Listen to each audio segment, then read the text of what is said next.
Jays sending first baseman Fred McGriff and shortstop Tony Fernandez to the San Diego Padres. In return, they get outfielder Joe Carter and second baseman Roberto Alomar.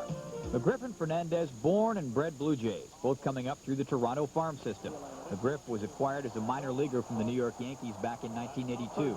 He broke in with the Jays in 1987 and has turned into one of baseball's best long ball hitters. Fernandez was signed as a 17-year-old right out of the Dominican Republic back in 1979. He became an all-star and Gold Glove winner at shortstop over 6.5 years with the Toronto Blue Jays. Those two guys have been great, and it's kind of like trading away two sons for me. I've been real close to those guys. I've been over here 10 years now and kind of raised those kids, really, and I'm going to miss them, but we thought it would be best for this ball club. And what the Jays have done, really, is improve their speed and their outfield defense.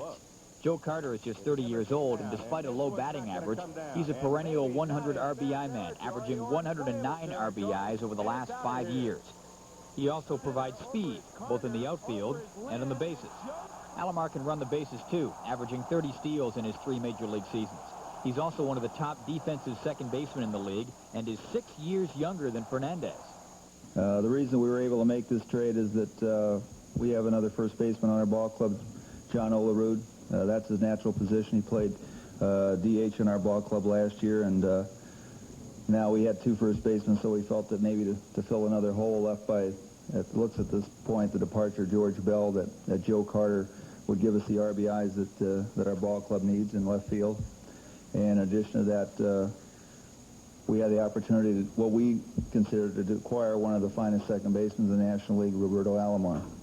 And they weren't done yet. The Toronto Blue Jays going out and signing the best bases-loaded hitter in baseball, maybe the best ever. The names that come to mind when you talk about those terms. Has Rod Carew come out of retirement? Did the Jays trade for George Brett? Wrong with both of those scenarios. The Jays signing veteran Pat Tabler to a 2-year contract. No terms were announced. This guy's a clutch hitter, though. Tabler, a first baseman / outfielder. The Jays will likely use him as a designated hitter as things stand now. Tabler, a clutch hitter, .320 lifetime with runners in scoring position, and a remarkable .500 with the bases loaded, 40 for 80 over his career. He's played in the majors for 10 seasons with the Chicago Cubs, Cleveland, Kansas City, and the New York Mets.